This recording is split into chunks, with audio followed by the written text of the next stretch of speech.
She fired him in front of the entire company on her very first day as CEO.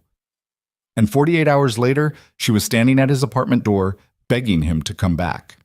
Ethan Cole hadn't slept in 2 days. He'd been quietly holding the entire company together with bare hands and borrowed time, fighting a cyber attack that no one else even knew existed. And when Victoria Sterling walked in that morning, fresh off a private jet and ready to prove she was untouchable, she looked at the exhausted man slumped over his keyboard and saw exactly one thing: weakness. She had no idea she was looking at the only person standing between her company and total collapse. If you want to see how one decision nearly destroyed a billion-dollar empire, and what it cost both of them to survive it, stay until the very end. Hit that like button and drop a comment telling me what city you're watching from. I want to see how far this story travels.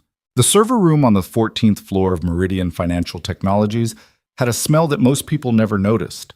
Cold recycled air, something faintly metallic, and underneath it all, the low electrical hum of machines processing more money in a single hour than most Americans would see in a lifetime. Ethan Cole had spent enough time in that room to stop noticing the smell years ago. Tonight, like most nights when something was quietly going wrong, he noticed it again. It was 2:17 in the morning. He was alone. That wasn't unusual. The overnight security team did their rounds on a 40-minute loop, nodded at him through the glass partition, and went back to watching whatever was streaming on their phones. The actual engineers, the ones who were supposed to be on call, had stopped treating late-night alerts as emergencies sometime around the third year after nothing genuinely catastrophic had happened on their watch. They'd text Ethan. He'd handle it. They'd go back to sleep. That had become the unspoken arrangement, and Ethan had let it happen because fighting it required energy he didn't have. He had a daughter to get home to by 7. That was the only deadline that actually mattered. But right now, at 2:17 in the morning, staring at a network monitoring dashboard that was showing him something that made his stomach feel like it had dropped 6 floors, Ethan understood with absolute clarity that 7 o'clock was going to come and go without him. He pulled up the incident log on his secondary monitor and scrolled back through the last 4 hours of traffic data. What he was seeing didn't look like an attack. That was the problem. It looked like normal system behavior. Routine handshake protocols, standard data packet routing, the kind of background noise that automated monitoring systems were specifically calibrated to ignore. Ethan had written 2 of those monitoring systems himself. He knew exactly what they were built to overlook. And someone else knew too. He sat back in his chair and rubbed both hands over his face. His eyes felt like they'd been scraped out with sandpaper. He'd been in the office since 6 the previous morning, nearly 20 hours, troubleshooting a completely unrelated database migration that had gone sideways in 3 different ways simultaneously. He'd planned to leave by midnight. He'd been almost to the elevator when something made him pull out his phone and check the secondary alert channel one more time. Just a habit. A stupid, exhausting, borderline compulsive habit that his therapist, back when he'd had time to see a therapist, had gently suggested might be worth examining. The alert had been minor. A single flag data packet with a slightly irregular header signature. The kind of thing that got logged automatically and reviewed the next morning by someone 3 pay grades below Ethan, who would have marked it resolved without looking twice.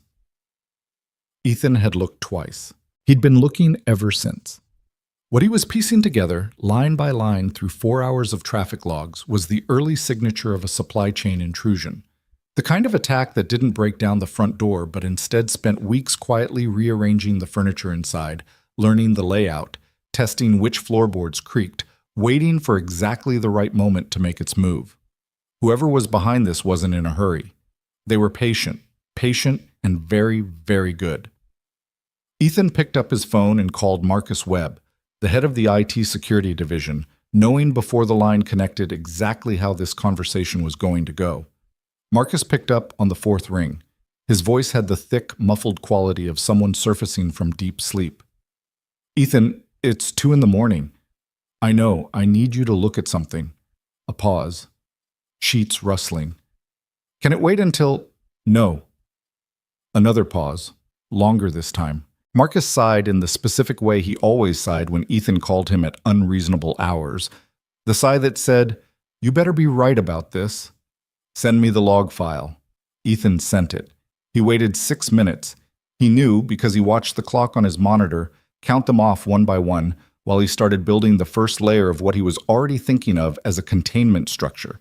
A series of temporary routing rules that would essentially create a walled-off shadow network, mirroring the real infrastructure while cutting the attacker off from anything that actually mattered. His phone buzzed. A text from Marcus. "Looks like noise to me. Go home, Ethan." Ethan stared at the text for a moment. Then he set his phone face down on the desk and kept working. Matsum. By 4 in the morning, he'd confirmed enough to be certain. By 5, he'd built the first containment layer and was starting on the second. By 6, he'd sent formal written alerts to Marcus, to the Chief Information Security Officer, whose name was Derek Paulson, and who had a reputation for taking credit for other people's work, and to the General Operations inbox that theoretically went to someone in senior management. He'd never been entirely sure who actually read it. None of them responded. At 6:45, Ethan called his neighbor, Mrs. Patricia Huang, who was 71 years old and had an arrangement with Ethan that involved a spare key, a standing offer to make pancakes, and the understanding that sometimes his job created complications that didn't fit neatly into a normal schedule. "Lily's already up," Mrs. Huang told him before he could say anything. "She made her own breakfast, toast with peanut butter. She's very proud of herself." Ethan pressed his forehead against the cool surface of his monitor. "I'm so sorry. I'm going to try to get out of here by—" "Don't make promises you can't keep, sweetheart. We'll be fine. Lily wants to know if you're okay." He could hear his daughter's voice in the background, the bright particular quality of it that could cut through any amount of noise or exhaustion and land directly somewhere behind his sternum. "Tell her I'm fine," Ethan said. "Tell her I'll be home soon." He wasn't sure either of those things was true. Meridian Financial Technologies occupied the top 12 floors of a glass tower in downtown Chicago that had been designed to make people feel small in exactly the kind of way that suggested money and permanence. The company processed payment transactions for roughly 40,000 small and medium-sized businesses across North America. Everything from restaurant chains to regional healthcare providers to a surprisingly large number of independent veterinary clinics. Most of the people running those businesses had no idea that Meridian existed. Their customers had even less idea. The money just moved, invisibly and reliably, the way water moved through pipes inside walls. When the pipes worked, Ethan had come to Meridian 6 years ago as a senior network architect, which was a title that sounded significant until you understood that Meridian's hierarchy was approximately 17 layers deep, and that senior network architect put him somewhere in the middle, respected enough to be left alone but not important enough to be genuinely listened to. He'd been fine with that arrangement. He wasn't interested in executive politics. He was interested in making sure the infrastructure worked. What he had not anticipated when he accepted the job was how thoroughly he would come to understand the company's systems, not just his own area, but everything, the whole interconnected architecture of it, the way each component depended on and affected every other component. He'd learned it partly out of professional necessity and partly out of the particular kind of obsessive curiosity that had always made him difficult to work with and, occasionally, genuinely irreplaceable. His personnel file, he knew, contained both of those assessments. The company had gone through 3 CEOs in 6 years. The first had been forced out over a procurement scandal. The second had lasted 18 months before leaving for a competitor. The third, Gerald Whitmore, 63 years old, a careful political operator who had understood instinctively that Meridian's technical infrastructure was more complicated than he would ever fully grasp, and had therefore left people like Ethan largely alone, had announced his retirement 2 months ago. The announcement of his successor had come the following week. Victoria Sterling, age 30, daughter of Harrison Sterling, who had been one of Meridian's original board members and who had quietly accumulated enough influence over the company's governance structure that, when he decided his daughter was ready for her first major executive role, the board had apparently not felt positioned to disagree. She'd had real experience. That was the thing people kept saying whenever the appointment came up in conversation, and the emphasis they put on real suggested they were anticipating the need to defend it.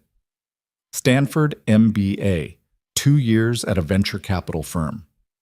A stint running the digital operations division of a financial services company in Boston that had by most accounts gone reasonably well. None of that was nothing. Ethan wasn't dismissive of credentials. But there was a particular kind of thing you learned about a company only by living inside it for years, and no credential covered that. He'd kept that thought to himself.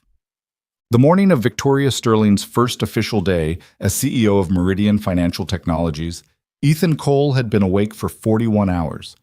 He was aware of this the way you became aware of extreme physical states, not as a specific number, but as a texture, a kind of grinding friction behind everything, the feeling that his thoughts were being processed through some mechanism that needed maintenance. He'd had 4 cups of coffee since midnight. He'd eaten a vending machine granola bar at some point. He'd removed his jacket and loosened his tie hours ago, and somewhere in the night had pushed both to a corner of his workstation where they'd formed a kind of nest. The attack was still happening. He'd managed to contain it. The containment structure he'd built over the previous 20 hours was holding, but holding the way a dam holds when the water level is still rising. Functional, for now, dependent on no one touching anything. That was the critical thing. Nobody could touch the system until he'd had time to sleep, come back, and properly dismantle the attacker's access points. The containment was temporary, and it was fragile, and it was built on a specific understanding of how the attacker was moving through the network. If anyone restarted the system, which was the standard IT protocol response to almost any anomaly, the containment structure would collapse, and the attacker would have unobstructed access to the payment processing core. Ethan had written this down. He'd written it in the incident log, in an email to Marcus and Derek Paulson, in a note he'd physically taped to the primary operations console. He'd written it clearly and specifically, and with the kind of emphasis that he hoped communicated. This is not me being cautious. This is me telling you something will break. He'd also, somewhere around 4 in the morning, made the mistake of putting his head down on his folded arms for what he'd intended to be 5 minutes. That was the position Victoria Sterling found him in at 8:23 in the morning. Ethan became aware of her presence the way you become aware of sudden quiet. Something changed in the atmosphere of the room, a shift in the particular background noise of a space, and his brain registered it before he was fully conscious. He raised his head. The woman standing in front of his workstation was someone he'd never seen before, which meant nothing on its own. Meridian employed over 400 people across the Chicago office alone, and Ethan's world was primarily the 14th floor and the server room 2 floors below. But there was something about the way she was standing, the particular quality of stillness in it, that told him immediately she wasn't someone who worked in operations. She was dressed in a dark suit with the kind of fit that suggested either significant money or significant attention to detail, and in her case it was probably both. Her hair was dark and pulled back in a way that looked efficient rather than careful. She was maybe 30, possibly younger. She had the kind of face that was hard to read quickly, composed in a way that didn't look practiced, which was unusual in Ethan's experience of people in expensive suits. Behind her stood 3 other people, 2 men in their 40s who had the body language of people who had been told to follow and had accepted that instruction. A woman closer to 50 holding a tablet and wearing an expression of mild but sustained alertness. Ethan looked at them. He looked back at the woman in front. "You're Victoria Sterling," he said. It came out slightly flatter than he intended, not rude exactly, just the voice of someone whose brain was running on fumes. Something shifted in her expression. "Not much. And you are?" "Ethan Cole, Senior Network Architect." He straightened in his chair, aware suddenly of what he must look like. Unshaven, jacket in a heap, eyes that probably looked like he'd been crying even though he hadn't. "I've been here all night. There's an active security incident I need to brief someone on." "I can see you've been here all night." Her voice was even and unhurried. It was the voice of someone who had decided something already. "That's not a compliment." Ethan stopped. "This is the operations center," she continued, and she was looking at him the way you looked at something that had been left somewhere it wasn't supposed to be. Not a hotel, not a break room. She glanced at the jacket in the corner, at the empty coffee cups, at the granola bar wrapper. "How long exactly have you been at this workstation?" "About," he started to calculate, 40 hours roughly. "But there's a reason. I really need you to hear this before 40 hours. She repeated it without inflection. "Sitting at your desk." "Working," Ethan said. "I've been working. There's an active intrusion into the payment network. I've been containing it manually since 2 this morning because I couldn't get anyone from the security team to... Mr. Cole. Her voice didn't rise. It didn't need to. Do you understand where we are right now? He looked at her. 14th floor operations center, Meridian Financial. It's my first day, she said. I walked into this building 40 minutes ago. I walked through this floor and the first thing I saw, she gestured at him, a brief, precise movement, was an employee asleep at his workstation. I wasn't, he started, in front of my entire welcoming party. She said it quietly, and that quietness was somehow worse than if she'd raised her voice. In front of the board members who came to observe my first morning. In front of the team I'm supposed to be leading. Ethan was aware of something loosening at the center of his chest. Not the anger that would have been more useful right now, but something more complicated. The specific exhaustion of someone who had been doing the right thing in the right way and was watching it collapse into the wrong shape. Ms. Sterling, he said carefully, I understand how this looks, but I need 60 seconds of your time to explain what's happening with the network before you make any decisions about... I've already made my decision, she said. The room was quiet. People had stopped pretending not to listen. You're being let go, Mr. Cole, effective immediately. She said it the way you said something you'd already processed. Not cruel, just final. Security will escort you out. HR will contact you about your severance package.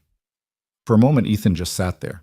He was aware of the monitors around him, the screens showing the network traffic he'd been watching for the past 20 hours, the containment structure he'd built that was holding right now and would keep holding until someone who didn't understand it touched it. Don't restart the system, he said. She looked at him. That's all I'm asking.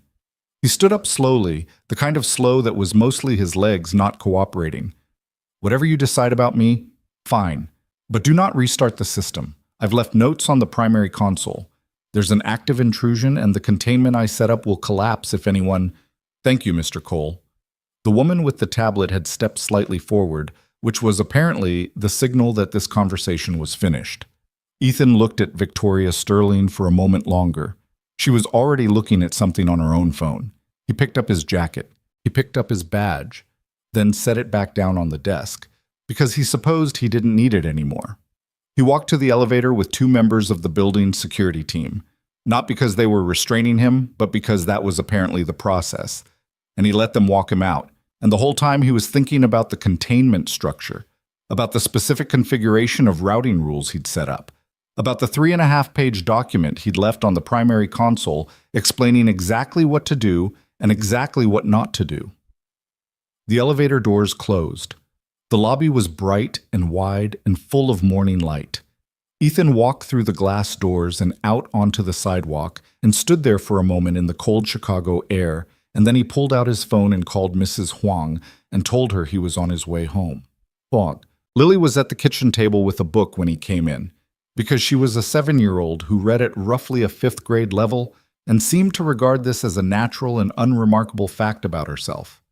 She looked up when he came through the door, and her face did the thing it did, that quick, particular readjustment that he'd been watching for 2 years now, and that he understood to be his daughter deciding how worried to be. You look really bad, she said. Thank you, Lily. Like really bad, Dad. She put down her book. Did something happen?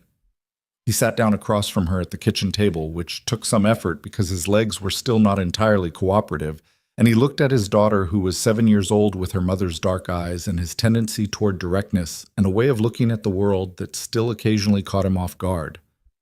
I lost my job today, he said. She processed this with the particular seriousness that she applied to new information. Lost it like you misplaced it, or lost it like it's gone? Gone. Because you were sleeping at work? He looked at her. Who told you? Nobody. You have your sleeping at work face. She paused. You always fall asleep when something's really wrong and you're trying to fix it. Ethan didn't say anything for a moment. Is the thing still wrong? She asked. Yeah, he said quietly. The thing is still wrong. Lily considered this. She picked up her book, then set it down again. Do you need to fix it? I don't work there anymore. That's not what I asked. He looked at his daughter for a long moment. The morning light was coming through the kitchen window at an angle that made everything look too honest. Outside, Chicago was doing what Chicago did in November, being gray and cold and indifferent and somehow still, in its particular way, beautiful. "I don't know yet," he said finally. Lily accepted this. She picked up her book again. After a moment, she said, without looking up, "Mrs. Huang made extra pancakes. They're on the stove." He slept for 4 hours and woke up still feeling like something had been scraped out of him, but at least the grinding friction in his thoughts had settled into something more functional. He showered. He ate the pancakes, which were cold by now, and still good. He sat at his kitchen table with a cup of coffee and his personal laptop and thought about what he'd built on that 14th floor, running the calculations in his head, trying to determine how long the containment structure would hold before it either decayed on its own or someone touched something they shouldn't. He estimated 12 hours from the time he'd left, maybe 14 if no one interfered with the system at all. He'd left around 9. It was now almost 2 in the afternoon, which meant that assuming no one had restarted anything, and he'd been very clear about the restarting, he had somewhere between 7 and 11 hours before the situation became critical. He opened his laptop and pulled up the external monitoring access he still technically had. His credentials hadn't been revoked yet, which was common in rapid terminations where HR hadn't caught up to operations, and he started watching the traffic data from outside the building. For the first 20 minutes, everything looked stable. His containment was holding. The attacker was still present in the shadow network but contained, probing the walls he'd built, finding them solid. Then, at 2:34 in the afternoon, Ethan watched the network traffic do something it should not have done. Someone had restarted the system. He sat back in his chair and looked at the screen and felt something cold move through his chest. Not surprise, exactly. He'd warned them. He'd warned them specifically and repeatedly, and in writing and in person, and they'd done it anyway, because that was what happened when people with the authority to make decisions didn't have the knowledge to understand what those decisions meant. On the screen, the traffic patterns were already shifting. The attacker had noticed. Ethan looked at the data for a long moment. Then he picked up his phone and called Marcus Webb. Marcus answered on the second ring this time, which told Ethan something.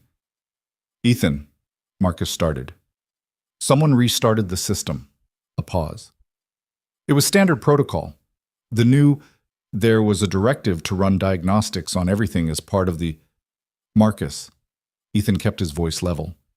"Is it happening?" Another pause, longer. In the background, he could hear what sounded like raised voices. "We're seeing some anomalies in the..." "It's not anomalies. The containment is gone. The attacker has direct access to the payment processing core right now." He said it carefully, the way you said something to someone who needed to understand it clearly and quickly. "You have maybe 2 hours before they start moving money. Maybe less. Ethan, you don't work here anymore." "I know." He looked at the screen. "I know I don't. I'm telling you anyway because 40,000 businesses are going to have their payment systems fail tonight if you don't." He stopped. He thought about Lily at the kitchen table. He thought about her asking, "Is the thing still wrong?" "Get someone into the server room. Don't touch the primary routing table. Don't run any automated recovery scripts. And call me back in 10 minutes. He ended the call. He sat at the kitchen table and looked at his coffee, which had gone cold, and at the laptop screen, which was showing him the early stages of a catastrophic infrastructure failure that was happening in a building he no longer had any legitimate reason to enter. From the other room, he could hear Lily reading aloud to herself, which she did sometimes when she thought no one was listening, this low, focused murmur, working through words she wasn't sure of, sounding them out with the particular concentration of someone who took difficult things seriously and didn't expect them to be easy. He thought, she gets that from her mother. He thought, and she gets the other part from me. He looked at the screen. He picked up his phone. He started doing the math on how long it would take him to get back downtown. Marcus called back in 8 minutes, not 10, which told Ethan the situation on the 14th floor had already moved past the point where anyone felt comfortable taking their time. "It's bad," Marcus said. The background noise had gotten louder. Keyboards, overlapping voices, someone calling out numbers that Ethan recognized as error codes from the payment processing layer. "We're seeing transaction failures across the board. Not everything, but it's spreading. The automated recovery system keeps trying to run, and every time it does, the failures get worse. Because the automated recovery is exactly what the attacker wants it to do, Ethan said. He was already moving, carrying his phone to the bedroom, pulling a clean shirt off a hanger. Every time that script runs, it's opening a door. Stop it! Kill the automated recovery completely, and don't let it restart. I don't have authorization to— Marcus. Ethan pulled the shirt on one-handed. Who in that building right now actually understands what's happening? A pause that lasted just long enough to be an answer. That's what I thought. So either you get authorization in the next 10 minutes, or you just do it and explain later, because if that recovery script runs 3 more times, you're going to lose the payment processing core entirely. And then we're not talking about a bad afternoon, we're talking about a federal incident. He grabbed his jacket from the chair by the door. I'm coming in. You can't come in. You don't have credentials anymore. Then someone better meet me in the lobby. He was already moving through the apartment. 15 minutes. He stopped at the kitchen doorway. Lily was still at the table, book open, but she wasn't reading anymore. She was watching him with the careful attention she used when she was trying to understand something she didn't have all the information for. I have to go back, he said. She looked at him for a moment. To fix it? Yeah. Even though they fired you? He didn't have a clean answer to that. He stood in the doorway holding his jacket and looked at his daughter and tried to come up with something that was both honest and appropriately simple for a 7-year-old, and what he arrived at was, the problem doesn't know I got fired. Lily appeared to consider this seriously. Then she nodded, the way she nodded when something made sense to her, even if it didn't necessarily make her happy. Mrs. Huang can stay with me? I already called her. She's on her way up. Lily looked back at her book. Okay. Then quietly, without looking up, be careful. He wanted to say something back that matched the weight of it, but Mrs. Huang was already knocking at the door, and the clock in his head was counting down. And so he said, I will. And he kissed the top of her head, and he left. The cab ride downtown took 19 minutes in traffic that felt personally hostile.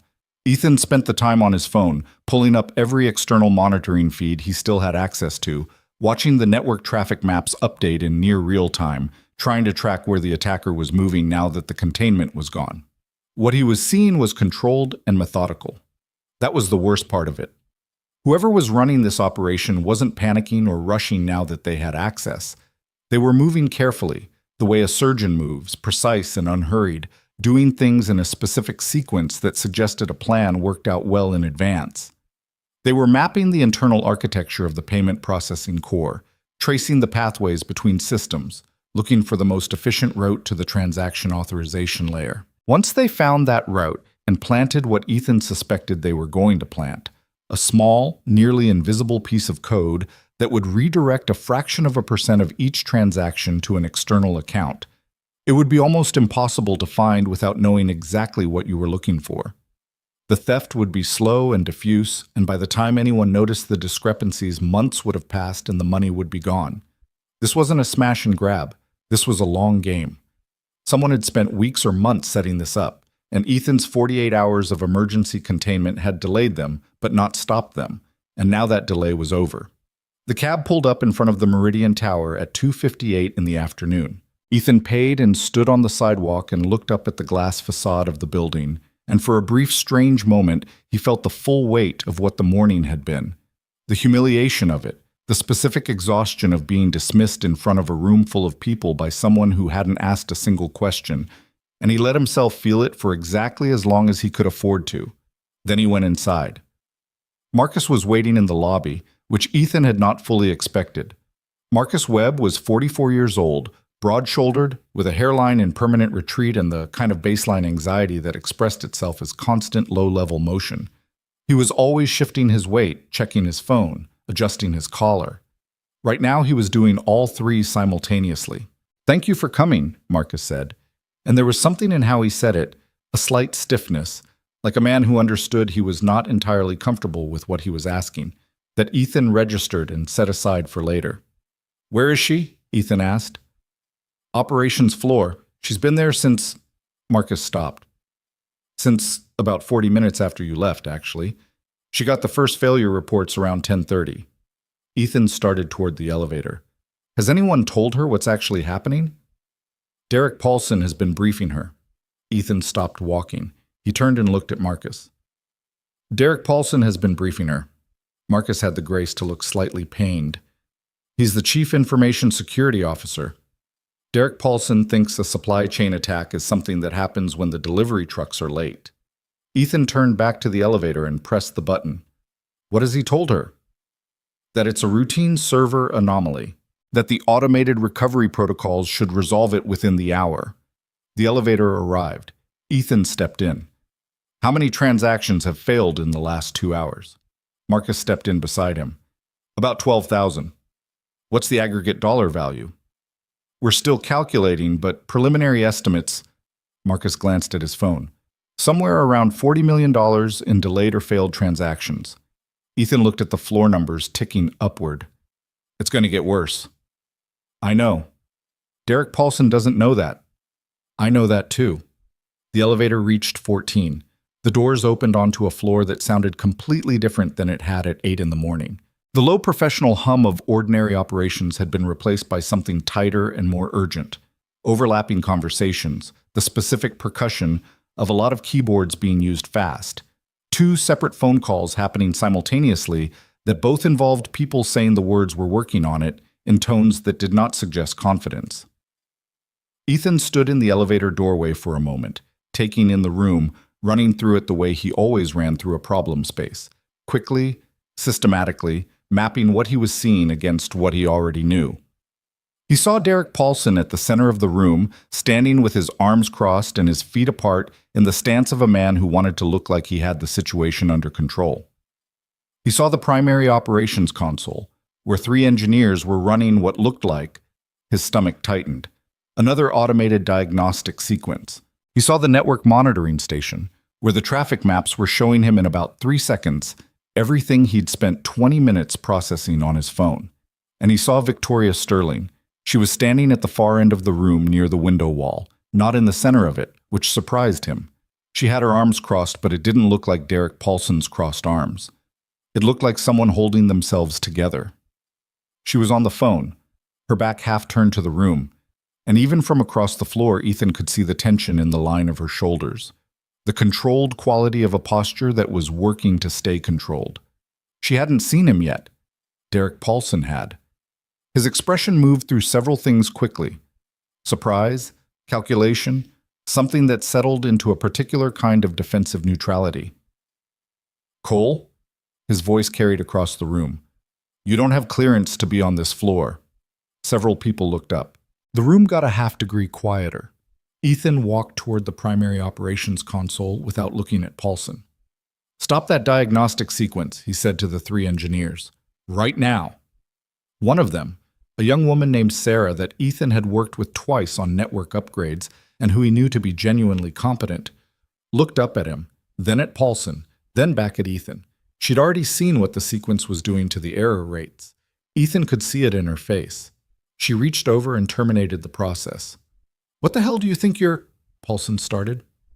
Every time you run that script, Ethan said, still not looking at him, pulling up the traffic map on the console, you are giving the attacker a 30-second window of elevated access to the routing table. They've used it 4 times already. You've handed them 4 windows. He finally looked at Paulson. What exactly have you been telling the CEO is happening here? Paulson's face did something complicated. This is a server anomaly. I have 17 years of... It's not a server anomaly. Ethan turned to the traffic map. It's a supply chain intrusion that has been active for approximately 72 hours. The threat actor gained access through a compromised software update in the secondary authentication layer. I contained it last night. Someone restarted the system this morning. The containment is gone. He said it to the room, to everyone, because at this point, there was no version of this situation that benefited from controlling the information.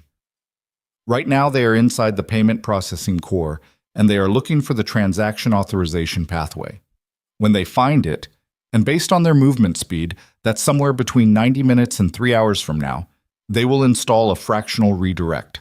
You will not know it's there. You will lose money for 6 to 8 months before the audit trails make it visible, and by then it will be gone. The room was quiet except for the sound of the network equipment. That's a significant claim, Paulson said. His voice had recovered some of its authority, the particular authority of someone who had held a title for long enough to use it as a shield. Based on what evidence exactly?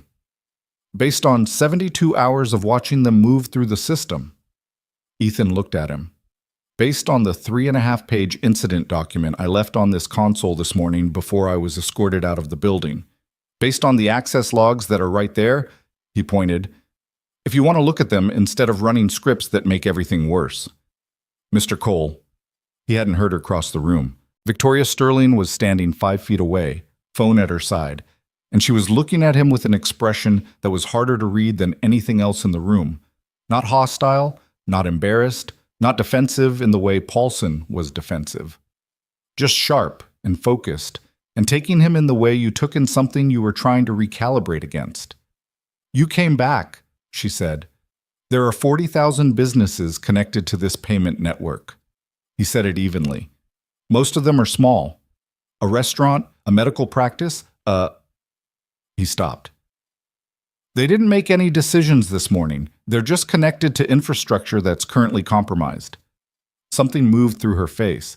Not performance. She wasn't performing for the room. She wasn't making a point of being affected. It was more like a small recalibration, a shift in whatever model she'd been working with. What do you need? She asked. Behind her, Paulson made a sound. Primary console access, Ethan said. Full administrative credentials. And I need everyone to stop running recovery protocols until I tell them otherwise. Victoria looked at him for another moment. Then she turned to Marcus. Give him what he needs. Ms. Sterling, Paulson started. Derek. Her voice didn't change, but something in it did. How many transactions failed in the last hour? A pause. Approximately more or fewer than the hour before? Paulson's jaw tightened. More. Then either your approach is working and I'm not seeing it, or something needs to change. She looked at him steadily. I'd rather change the approach than wait to find out which one it is. Paulson looked at Ethan with an expression that Ethan recognized. It was the expression of someone who understood that they had just been moved off the board but hadn't yet decided what to do with that understanding. And then he looked away. Marcus handed Ethan an administrator credential token. Ethan sat down at the console and started working. Botin. The first thing he did was map the damage. This took 40 minutes and required him to essentially reconstruct from the access logs everything the attacker had done since the system restart. Every probe, every test, every small adjustment they'd made as they navigated through the network architecture. It was painstaking, and it was deeply uncomfortable in the way that understanding exactly how badly something had gone wrong was always uncomfortable, but it was necessary because you couldn't build a defense against a position you hadn't mapped. Sarah worked beside him, which he hadn't asked for but was grateful for. She was good at translating what he was seeing into the monitoring systems the rest of the team could track, and she did it without asking him to explain himself constantly, which was the most useful thing anyone could do right now. The rest of the floor had settled into a kind of tense operational quiet. People were working, but they were working differently than they'd been working when he walked in. Less reactive, more careful, taking their direction from what Ethan was doing at the console rather than from the spinning wheels of automated recovery scripts. Whether Paulson had actually accepted the situation or simply retreated to a corner to manage his own reaction to it, Ethan couldn't tell and didn't particularly care. Victoria Sterling had not left the floor. This registered with Ethan peripherally.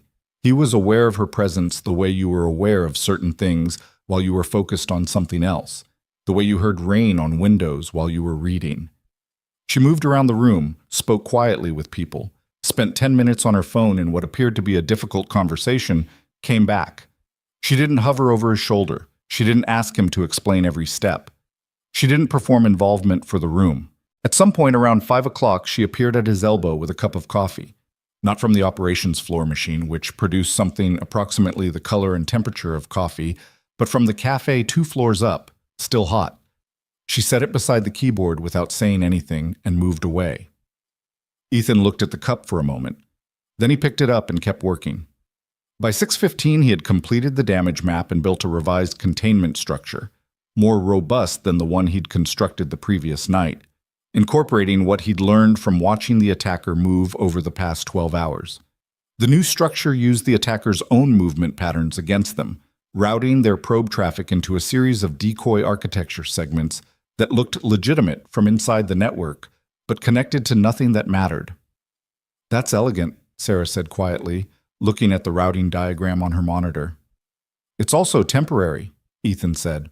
"This doesn't remove them, it just puts a box around them again. To actually remove them, we're going to have to do a controlled system isolation, and that's—" He looked at the clock. "That's a bigger operation. We need to get through tonight first." He sat back and looked at the screen, and for the first time since he'd sat down, he let himself feel how tired he was. Not the managed tiredness of someone keeping it functional, but the actual depth of it, the weight of 2 days and the specific emotional residue of being fired and then having to come back to the place that fired him and prove, in front of everyone, that the dismissal had been a mistake. He wasn't angry about it.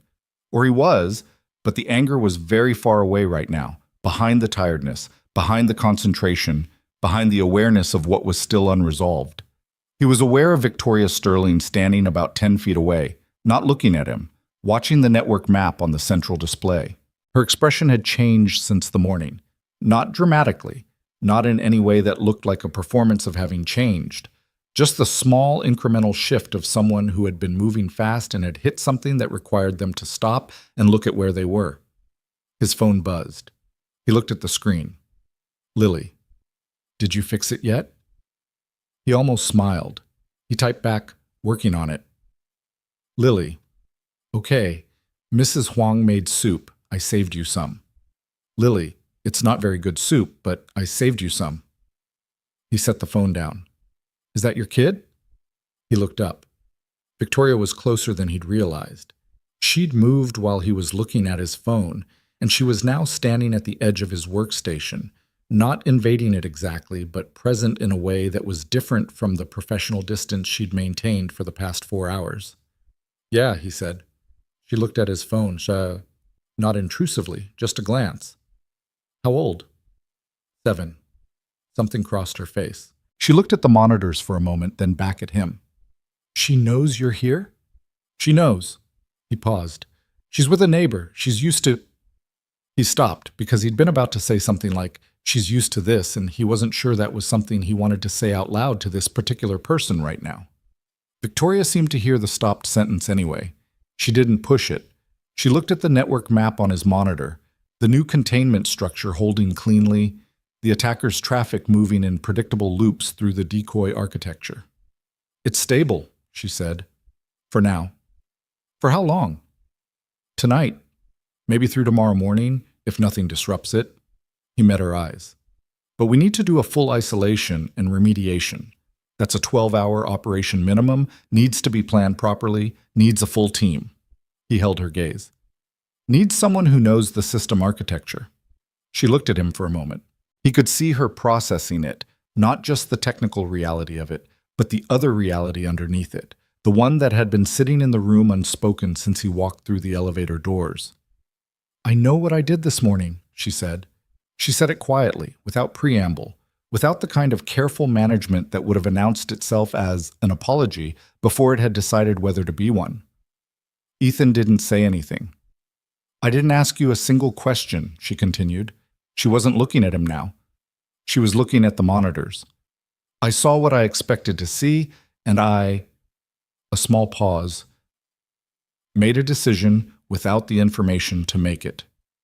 "Yes," Ethan said, because that was true, and he was too tired to dress it up. She looked at him then. There was something in her expression that was close to the thing you felt when you'd made a mistake of a particular type. Not embarrassment exactly, but the specific discomfort of recognizing something about your own judgment that you'd rather not have had confirmed. "I'd like you to lead the remediation," she said, "if you're willing."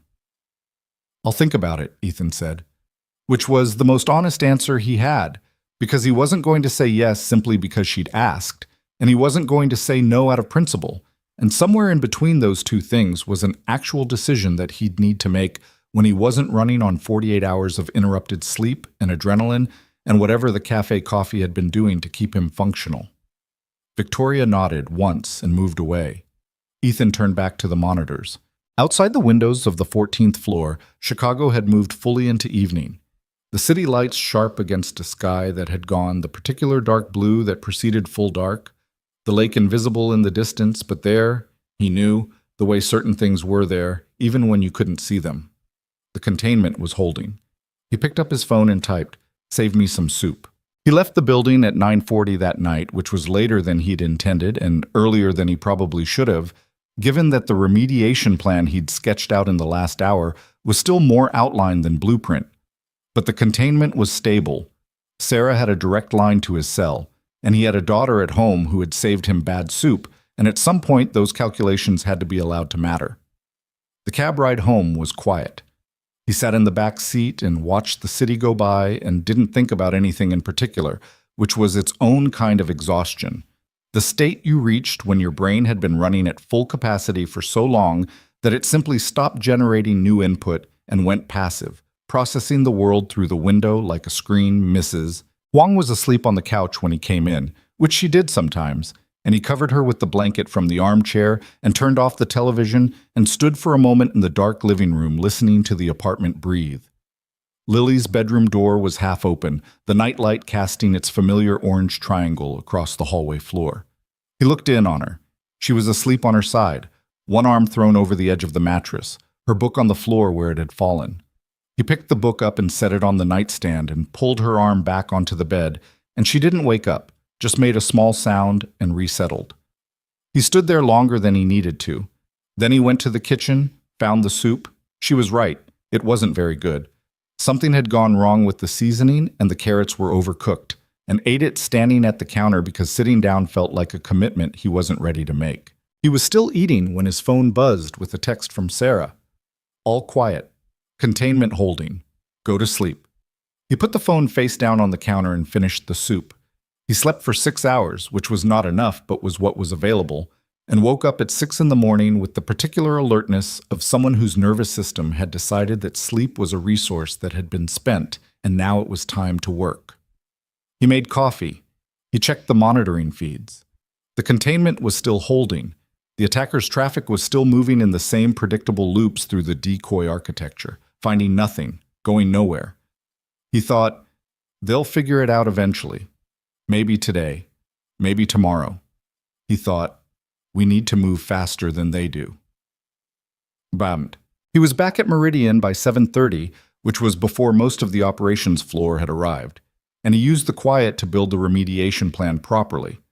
Not the outline from the night before, but the actual operational sequence step by step, with contingencies for the 3 most likely failure modes and timing estimates for each phase. It was the kind of work he did best when no one was asking him questions, or requiring him to translate his thinking into language that other people could follow in real time.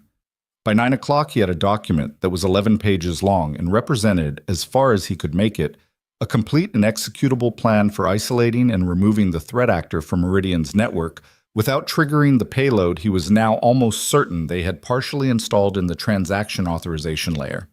That last part, the partially installed payload, was the thing that kept snagging his attention. He'd found traces of it in the access logs from the previous night, thin markers of code insertion that were subtle enough that automated scanning would miss them entirely. He'd looked for it specifically because he'd predicted it, and even so it had taken him 2 hours to find the edges of it. Whoever had written this intrusion had written it with real skill. This wasn't opportunistic hacking. This was a deliberate, targeted operation against Meridian specifically. The question of who and why was one he'd set aside during the emergency phase, because it was secondary to stopping the immediate damage. But it was starting to move back toward the foreground. Someone had invested significant resources into this attack. Someone knew Meridian systems well enough to design a payload specifically tailored to their payment processing architecture. That kind of knowledge didn't come from outside. He was thinking about that when Victoria Sterling arrived on the floor at 9:25 Sombon. She looked like she had slept, which surprised him slightly. Not because he'd expected her to look destroyed, but because he'd half expected the practiced appearance of someone who hadn't slept but was performing having slept, the particular executive grooming that covered tracks. She didn't look like that. She looked tired in a regular human way, the kind of tired that comes through makeup and clean clothes and good posture and just sits quietly in the eyes. She came directly to his workstation, which told him she'd been told he was here. "You came back," she said. It was the second time she'd said that to him, and the difference between this version and yesterday's version was significant enough that neither of them pretended otherwise. "I said I'd think about it," Ethan said. "I thought about it." She looked at the 11-page document on his monitor. "Is that the remediation plan?" "First draft." "Can I read it?" He pulled up a second screen and moved the document over. She sat down in the empty chair beside him, not asking, just doing it, which he noted, and started reading. She read carefully, which he also noted because people who read carefully at 9 in the morning with a security crisis still active were different from people who skimmed for bullet points. She read for 12 minutes without saying anything. He used the time to run the current access logs through a script he'd written overnight to flag any new payload activity. "This section," she said finally, pointing at the screen. Phase 2. "You're talking about taking the entire payment processing cluster offline for the..." She checked. 4 hours minimum." "Correct." "During which time no transactions process." "Correct." She sat back. "That's 40,000 businesses with no payment capability for 4 hours." "It's 40,000 businesses with no payment capability for 4 hours," Ethan said. "Or it's 40,000 businesses with no payment capability for 6 to 8 months while we figure out how much money went missing and try to recover it from an offshore account." He looked at her. "The 4 hours is recoverable. The other option isn't." She was quiet for a moment. He could see her doing the calculations, not just the technical ones, but the other ones, the ones that involved board members and press releases, and the particular exposure of being 7 days into a new executive role when something catastrophic either happened or was narrowly prevented. "When?" she asked. "Tonight, 2 in the morning. Transaction volume is lowest between 2 and 4, and we need to start from the lowest possible baseline." He paused. "I need a full team on site, 12 people minimum, and I need Paulson kept away from the primary console." Something moved through her expression at that last part. "I know he's your CISO, Ethan said. "I'm not trying to..." "No." She shook her head. "You're right. I'll handle Derek." She said it without apparent difficulty, which told him something about how the last 24 hours had adjusted her read of the situation. "Who else do you need?" He gave her a list of 7 names, all engineers he'd worked with and trusted to execute under pressure. She wrote them down without editorial comment. Sarah's name was on the list, and Victoria nodded when she saw it, which told Ethan that she'd already figured out who had stayed with him through yesterday. "There's one more thing," Ethan said. He'd been deciding whether to say this for the past hour and had arrived at the conclusion that not saying it was more dangerous than saying it. The payload these people designed, it's not generic. It was built for Meridian's architecture specifically. Specific version numbers, specific code pathways that aren't in any public documentation. She looked at him. "Someone gave them the blueprint," he said, "or sold it, or they have someone inside." He let that sit for a moment. "I'm not accusing anyone specifically. I don't have enough to do that. But when this is over, that question needs to be answered, because if there's an inside source and we don't find them, we're going to be doing this again in 6 months. The expression on her face was harder to read than any of the others he'd seen from her in the past day. Not surprised. She'd been running this organization for 8 days, even if the first 7 hadn't included a cyber attack, and surprise wasn't something she was going to let herself perform. Something more considered than that. Something that looked like someone incorporating a genuinely unpleasant possibility into an already complicated picture. "I'll bring in external forensics," she said, "after tonight." Agreed. She stood up, and for a moment she was just standing there beside his workstation, and the floor was starting to fill up around them, and the day was beginning its complicated motion. She looked at the network map on his monitor, the attacker still cycling through the decoy loops, still finding nothing, and he could see her processing the scale of it, the sheer sustained effort of what he'd built over the past 48 hours, the infrastructure of it. "Cole?" she said. He looked up. "The notes you left yesterday morning." She said it without preamble. "I read them last night, the full document." A small pause. The warning about restarting the system was on the first page. Ethan didn't say anything. "I know that doesn't help anything," she said. "I'm just..." She stopped. I wanted you to know that I read it. Okay, he said. She nodded and walked toward her office. The day moved fast and also didn't move at all. The way days moved when you were waiting for a specific fixed point in time that was still many hours away. Ethan worked. His team assembled gradually through the morning, people he'd called the night before, some of whom had heard about the firing and were visibly uncertain about the geometry of his reappearance, all of whom set that aside within an hour of sitting down with him and looking at the scope of what they were dealing with. Sarah ran point on the monitoring side, a systems engineer named Todd Bricker, who had the demeanor of a man who treated disasters as puzzles and had never, to Ethan's knowledge, expressed stress in any visible form, handled the network isolation sequences. Two junior engineers, one of whom was so nervous in the first hour that he made 3 consecutive data entry errors and then apologized to Ethan in a way that suggested he was expecting to be yelled at, which told Ethan something about the floor's normal atmosphere, settled down once they realized what they were doing and why it mattered. Paulson made one appearance in the late morning, during which he stood at the edge of the cluster of workstations for approximately 4 minutes, said nothing, and left. No one made a point of it. The room simply continued working. At 12:30, Ethan's phone rang. He looked at the screen, a number he didn't recognize, area code 312, Chicago local. He answered. Cole. A pause, then a voice he didn't know. Male, careful, the particular carefulness of someone reading from a prepared position. Mr. Cole, my name is Richard Vance. I'm calling on behalf of a group of stakeholders who have a significant interest in Meridian's current situation. Ethan kept his expression neutral. What group is that? I'm not in a position to be specific at this stage. I will say that our interests and yours may be more aligned than you'd expect. Another pause, the kind that was designed to feel meaningful. We're aware of the work you've been doing over the past 48 hours. We're aware of what you found in the transaction authorization layer. We'd like to talk. Talk about what?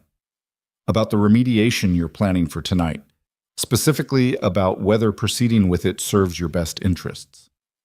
The voice was still careful, still reading from something, but underneath it there was a slight edge that the carefulness was working to cover. You've been treated poorly by this company, Mr. Cole. Fired publicly, humiliated, and here you are, coming back to save them anyway. We think that deserves... Who installed the payload? Ethan asked. A pause, longer than the others. I don't know what you mean. Yes, you do. Ethan stood up slowly and moved away from the cluster of workstations toward the window, lowering his voice. Whoever you're representing knew this attack was happening, maybe helped plan it. And now you're calling me, which means you're either nervous about what I'm going to find when we do the remediation tonight, or you want to delay it, or both. He looked out at the Chicago skyline, gray and cold under an overcast sky. What exactly are you offering? Another pause. The careful voice had shifted slightly. A significant financial consideration in exchange for... Stop. He said it quietly. I'm going to hang up now, and then I'm going to tell our CEO about this call, and then I'm going to continue doing exactly what I was going to do tonight. He paused. And if I were the person who arranged this attack, I'd be more worried about the forensics team that's going to go through the access logs after we finish tonight than I would be about me, because I'm just trying to fix the infrastructure. The forensics team is going to be trying to find you. He ended the call. He stood at the window for a moment, looking at the city. His heart was moving faster than it should have been, which was annoying. He wasn't scared, but his body was apparently less certain about that than his brain. He made himself breathe at a normal rate. He watched a plane on a low approach to O'Hare, its landing lights blinking against the gray afternoon. Then he turned around and walked to Victoria Sterling's office. Her assistant, a young man named Philip, who had the slightly glazed quality of someone who had been fielding phone calls since dawn, looked up when Ethan appeared. Is she available? Ethan asked. She's on a call with the board. Tell her I need 3 minutes. He paused. Tell her it's relevant to tonight. Philip knocked on the glass door, leaned in, said something. A moment later, Victoria appeared in the doorway, phone still in hand, and looked at Ethan with an expression that had already decided this was important. Give me 1 minute, she said into the phone. She stepped into the small space outside her office door and looked at Ethan. What happened? He told her about the call. Concisely and completely, the way he'd learned to report information to people who needed to act on it. No editorializing, no interpretation, just the facts in order. Her expression didn't change while he talked, which he'd come to understand was not blankness but attention, the particular stillness of someone processing quickly. When he finished, she was quiet for a moment. You think it's an inside source? I think it's more than an inside source. I think someone with board-level or near-board-level access was involved in planning this. He said it carefully. I don't know who. I'm not in a position to know who, but the call came 6 hours before the remediation, which means they know our timeline, and that kind of information doesn't circulate widely. She looked at him steadily. You told me to come to you if anything felt wrong. You didn't know to tell me that yet, he said. That's why I'm telling you now. Something in her face moved briefly. She looked at her phone, then back at him. I need to make a different call, one that doesn't go through the company's standard channels. A small pause. Do you know anyone in federal financial crimes? I know one person, Ethan said. She's with the FBI's cyber division. I worked with her on an industry task force 2 years ago. She's good. Can you call her tonight, before we start the remediation? I can call her in the next hour. Victoria nodded. Then she said, Are we still going tonight? Yes. He didn't hesitate on that. Delaying is worse. Whoever made that call, they want us to delay. That alone is a reason not to. She held his gaze for a moment. Okay. She turned back toward her office, then stopped. She turned around. Cole. He looked at her. When this is over, she said, I want to talk about what comes next. Your role here. A pause that contained more than its length suggested. I want to do that right. Ethan looked at her for a moment. Let's get through tonight first, he said. She nodded and went back to her call. Mom. The afternoon folded into evening the way November afternoons in Chicago folded into evening. Quickly, without ceremony, the light going from gray to darker gray to the particular amber of streetlights starting to matter. By 7 o'clock, the remediation team was fully assembled, and Ethan had walked them through the plan twice, the second time slower, stopping for questions, watching for the places where the explanation didn't land. Todd Bricker asked 3 questions, all of them exactly right. Sarah had 2 concerns about the timing of Phase 2 that Ethan agreed with and incorporated. One of the junior engineers, the nervous one, whose name was Kevin, and who had settled down significantly over the course of the day, pointed out a sequencing issue in Phase 3 that Ethan had overlooked, and that, if they'd hit it at 2 in the morning, would have cost them 40 minutes at minimum. Good catch, Ethan told him, and Kevin blinked like someone who'd been bracing for a different response. At 8:30, Ethan called the FBI contact, a woman named Agent Dana Reese, who answered on the second ring and listened to a 4-minute summary with the specific quality of silence that characterized people who heard a lot of things and had learned to extract what mattered quickly. She said she'd have people monitoring the financial channels overnight and that she needed the access log files, which Ethan sent her from his laptop in the stairwell while eating half a sandwich that Sarah had produced from somewhere. He called Lily at 9. She was already in bed, or supposed to be, but she answered on the first ring, which meant she'd been waiting. Are you still fixing it? She asked. Still fixing it. He was sitting on the stairs between the 14th and 15th floors, back against the wall, feet on the step below. We start the main work at 2 in the morning. That's really late. Yeah. Will it work? He thought about the 11-page plan. He thought about Kevin's catch this afternoon, the sequencing issue that would have cost them 40 minutes, and he thought about how plans had failure points you found in advance, and failure points you found when you were already in the middle and there was nothing to do but adapt. I think so, he said. I think we've got the right people. A pause. Dad? Yeah. The lady who fired you. Lily's voice was careful in the particular way it got when she was asking something she'd been thinking about for a while. Is she sorry? Ethan looked at the concrete stairs, at the industrial lighting of the stairwell, at the sandwich in his hand. He thought about Victoria Sterling standing at his workstation this morning saying, I wanted you to know that I read it. He thought about the coffee that had appeared beside his keyboard yesterday evening without comment or ceremony. "I think she's trying to be," he said. Lily considered this. "That's different than actually being sorry." "Yeah," Ethan said, "but it's a start." Another pause. "Okay." She sounded like she was settling something. "I'm going to sleep now." "Good. Fix it, Dad." "Working on it." He finished the sandwich after he hung up. The stairwell was cold and badly lit and quiet, except for the distant sound of the city outside and the closer sound of the building's ventilation system moving air through the walls. He sat there for another few minutes, not thinking about anything specific, just existing in the quiet. Then he stood up and went back to work.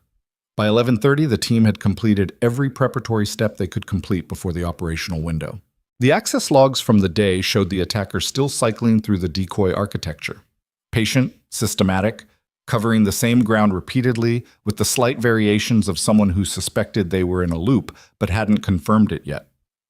The partially installed payload sat in the transaction authorization layer, like a splinter you couldn't see but could feel, and Ethan had mapped its exact location 4 hours ago and knew precisely how to remove it without triggering the validation routine that would activate it prematurely. Victoria Sterling had stayed on the floor all evening. She'd taken calls, worked from a laptop at a spare workstation, brought in food for the team at some point that no one asked her to bring, and that got eaten without much acknowledgement because everyone was focused. She hadn't inserted herself into the technical work. She'd been present in the way a person was present, who understood that their presence was a choice that communicated something and had made that choice deliberately. At midnight, Ethan called a 2-hour break and told everyone to sleep on the couches in the break room if they could. Half of them did.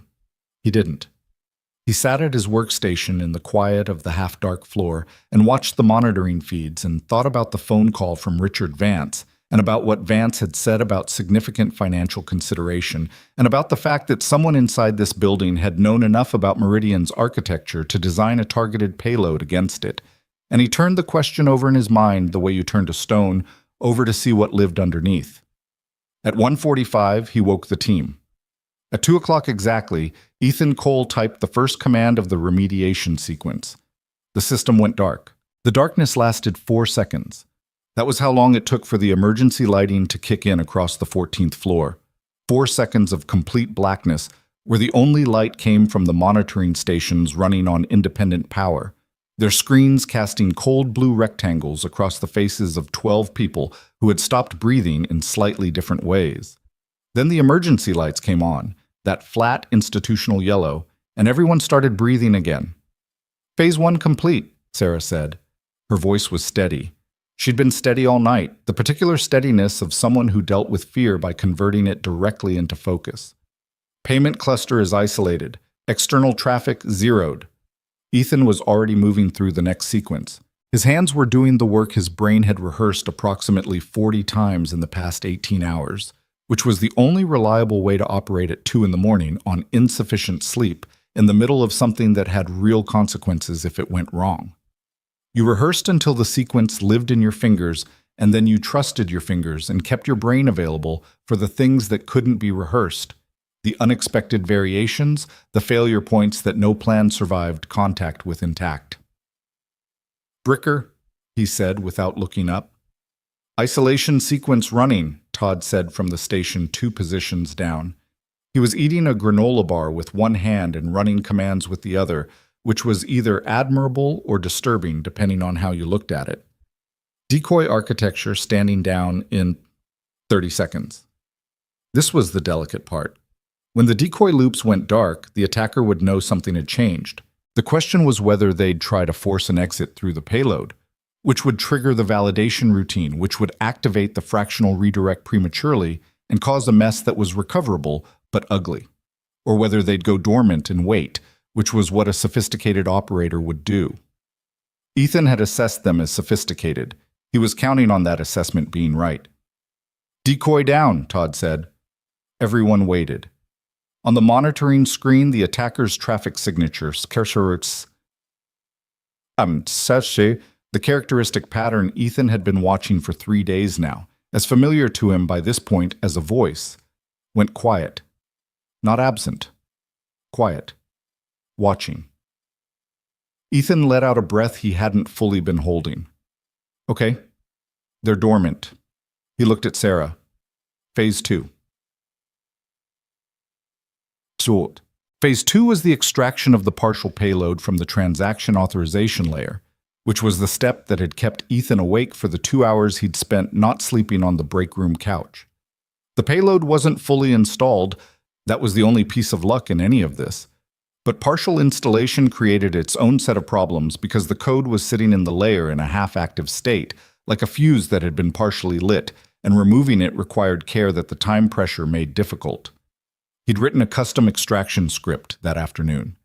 He'd tested it 3 times on a sandboxed replica of the production environment. It had worked all 3 times, which was not the same thing as certainty, but was the closest thing to certainty that this situation was going to offer. Kevin was running the sandbox monitor alongside him, watching for any flag that the validation routine had detected the extraction attempt. Kevin had barely spoken for the past 2 hours except to confirm commands, and he had the expression of someone who understood exactly how much was riding on the next 30 minutes, and had decided that the way to handle that was to not look away from his screen for any reason. Ethan ran the extraction script. For 11 seconds, nothing happened, and those 11 seconds had the specific quality of held time that you only experienced when consequences were large and immediate, and you were suspended in the gap between the action and the result. Then Kevin said, "Clean. Validation routine did not trigger. Payload is..." He checked twice. "Payload is out." Sarah made a sound that wasn't quite a word. Todd Bricker said, "Nice," in the tone of someone complimenting a well-executed parallel park. Ethan sat back for exactly 3 seconds. Then he moved to Phase 3. Phase 3 was the hunt. This was the part of the remediation plan that he hadn't fully explained to the team in the walkthrough. Not because he was withholding anything, but because it was the part that depended most on real-time judgment, and he hadn't wanted to overscript it. With the payload extracted and the attacker dormant inside the isolated cluster, they had a window, narrow and uncertain in duration, to trace the attacker's access path back through the network architecture to the point of original entry. Find the entry point, close it, and the attacker had no way back in. Miss it, and they'd be back in a month, having learned from everything that had happened. He'd been thinking about the point of origin since the phone call from Richard Vance. The conventional logic was that supply chain intrusions entered through compromised software updates, a vendor's package that had been tampered with somewhere in the delivery chain, a legitimate credential that had been stolen and misused. Ethan had initially worked on that assumption, but the payload's architecture kept pulling at him, kept suggesting something different. The specificity of it, the precise version numbers, the knowledge of internal pathways that weren't documented publicly. That wasn't the profile of an outside actor who'd studied the system from the outside. That was someone who'd had access to the inside. He traced the original intrusion vector through the logs, going back further than he'd gone before, past the 72-hour window he'd been working in, back 5 weeks, 6 weeks, looking for the first anomalous handshake, the first irregular signature. He found it at 7 weeks, a routine software update to the secondary authentication layer, legitimate vendor, legitimate credentials, legitimate package signature. Everything clean on the surface. But inside the package, nested 3 layers deep in a dependency file that automated scanning wouldn't touch, a small, persistent access module that had been sitting dormant in Meridian's network for 7 weeks, waiting. "Sarah," Ethan said, "I need you to pull the vendor authorization records for this package." He sent her the timestamp. Who approved the update? Who had access to the approval queue that week? Sarah pulled the records. She looked at them. She went quiet for a moment. "Ethan," she said. He looked at her monitor. The update had been approved by Derek Paulson. The room didn't react because the room didn't know what it meant yet. Only Ethan and Sarah could see her screen, and Ethan had been prepared for a result that pointed inward, had been prepared for it for the past several hours. But preparation and reality were different things, and for a moment he simply sat with it, feeling the weight of it settle. "Don't say anything yet," he said quietly to Sarah. She nodded. He kept working. Approving an update wasn't evidence of anything by itself. That was Paulson's job. He approved updates routinely, and a sophisticated operation would have designed it to look exactly like routine. What Ethan needed was the other piece, the thing that connected Paulson to the people who'd built the payload. And that piece was either in the logs or it wasn't, and he was going to look before he said a word to anyone. He looked. He found it 40 minutes later, buried in the network communication records from 3 months ago. A series of encrypted external connections from a workstation registered to Paulson's credentials, originating outside normal business hours, routing through a VPN service to an address that Agent Dana Reese would be better positioned than Ethan to identify, but that did not, in any configuration he could imagine, look like legitimate business traffic. He copied everything, all of it, time-stamped, authenticated, preserved in a format that would survive legal scrutiny. Then he called Dana Reese. She answered on the second ring. It was 3:45 in the morning, and she sounded completely awake, which either meant she'd been up or she was the kind of person who went from asleep to operational without a noticeable gap. "Tell me you have something," she said. "I have something," Ethan said. He was in the stairwell again, back against the wall, voice low. He told her what he'd found. She listened without interrupting. When he finished, there was a short silence. "Send me the files," she said. "All of it, exactly as you found it, nothing modified." "Already sent." "Good." A pause. "Cole, don't confront him. Don't tell him what you found. If he's the inside source, he has people outside this building who are watching this operation, and if he knows you found the connection, he will either run or he will try to destroy the evidence and possibly make this situation more complicated than it already is." "Understood. We'll handle it from our side. You focus on finishing the remediation." He went back upstairs. Said, Victoria Sterling was awake. He'd assumed she'd shown no indication over the past 2 days of being someone who absented herself when things were happening. But there was something that still caught him slightly off guard about seeing her sitting at the spare workstation at 4 in the morning, jacket off, sleeves rolled once, drinking something from a paper cup that had almost certainly gone cold. She looked up when he came back from the stairwell, and her eyes asked the question her mouth didn't. "We're on track," he said. He sat down at his workstation. "Phase 3 is done. We're moving to 4. She watched him for a moment. There was something in her face, not quite the executive calculation he'd seen from her in the first day, not quite what had replaced it in the days since. Something more direct than either. "You found it," she said. "The entry point." "Yes." "And?" He looked at her. He thought about Dana Reese's instruction, "Don't confront him." And he thought about the specific question Victoria was asking, which wasn't about the technical entry point, but about what he'd found attached to it.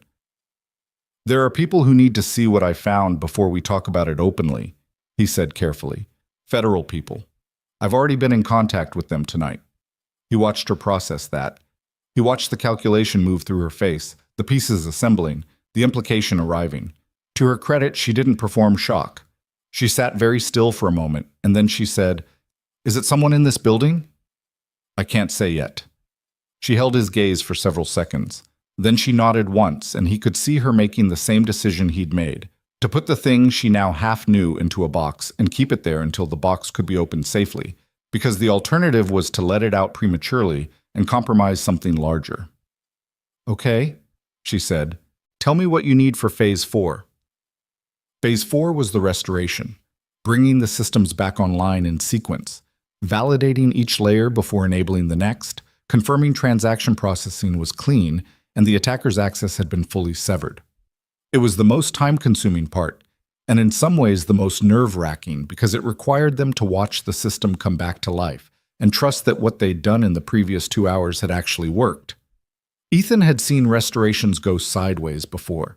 You thought you'd cleaned everything, and then something surfaced that you'd missed, some residual piece of code or a corrupted routing table, and you had to stop and go back in, and the window stretched and the timeline collapsed. He'd built contingencies for the 3 most likely scenarios, but contingencies were just organized panic, and there was no version of a network restoration that didn't have a component of raw uncertainty in it. They started at 4:15. The first layer, infrastructure, came back clean. Sarah ran 3 separate validation checks, and all 3 came back green. The second layer, authentication, came back with a single anomaly flag that turned out to be a false positive from the custom extraction script, which had left a benign residue that looked suspicious to the validator. Kevin caught it, identified it correctly in about 90 seconds, and cleared it. His hands had stopped shaking somewhere around 3 in the morning, and he was now running his station with the focused calm of someone who had decided that the situation required him to be competent and had simply become competent. The third layer, payment processing, was the one they'd all been moving toward. Ethan ran the restoration sequence manually, not trusting it to automation, reading each response code as it came back and comparing it against the expected values. The room was quiet in a way it hadn't been all night. Not the tense quiet of waiting for something to go wrong, but the different quiet of people concentrating on something that mattered. The processing core came back online at 5:03 in the morning. For 30 seconds, nobody said anything. They watched the transaction validators run their startup checks, watched the routing tables populate, watched the first test transactions move through the system, flagged, controlled, running through a closed validation loop that Ethan had set up specifically for this moment. Clean, clean, clean. "We're up," Sarah said, and her voice came out slightly different than her usual voice. Slightly less managed, the way voices sounded when people had been holding things together for a long time, and something had finally given them permission to stop. Todd Bricker finished his second granola bar of the night and said, "There it is," without particular drama, which Ethan found deeply, specifically satisfying. Kevin put both hands over his face for a moment and then put them back on his keyboard and started running the post-restoration validation suite. Ethan sat looking at the screens. The payment processing network was alive. The transaction flow looked clean. The attacker's signature was absent from every layer, not dormant, not cycling through decoys, simply gone, cut off at the entry point he'd sealed 4 hours ago. He was aware of something that was not quite relief, not quite satisfaction, more like the specific feeling of a sustained tension finally finding its resolution. Not dramatic, not triumphant, just the quiet physical fact of something that had been wound tight for 3 days beginning to release. His phone showed 5:17 in the morning. Outside the windows of the 14th floor, Chicago was still fully dark, but the darkness had the slightly different quality of pre-dawn, the city beginning its long, slow gathering toward morning without anyone who wasn't specifically paying attention to it yet. He became aware of Victoria Sterling standing a few feet away. She had her arms crossed, and she was looking at the restored processing core on the main display. And she had the expression of someone who had been carrying something and had just been allowed to set it down. "It worked," she said. "Mostly," Ethan said, because he was constitutionally unable to call anything complete before the full post-restoration audit, and because there were still things hanging unresolved that no amount of successful network remediation had addressed. The inside source. The federal investigation that was now in motion. The question of what came next in a building where the chief information security officer was about to become the subject of a federal inquiry. "Mostly is a lot better than where we were 3 days ago," Victoria said. He couldn't argue with that. She turned toward him, and for a moment the floor was quiet around them. The team running validations, the monitors humming, the city outside the windows beginning its slow return to visibility. She looked at him with an expression that had nothing professional in it, and nothing performed and nothing managed, just the direct look of someone who had arrived somewhere unexpected and was deciding what it meant. "Cole," she said. "Go home." He looked at her. "We can run the validation audit from here. Sarah can lead it." She held his gaze. "You have a 7-year-old who saved you soup. Go home." He looked at the screens.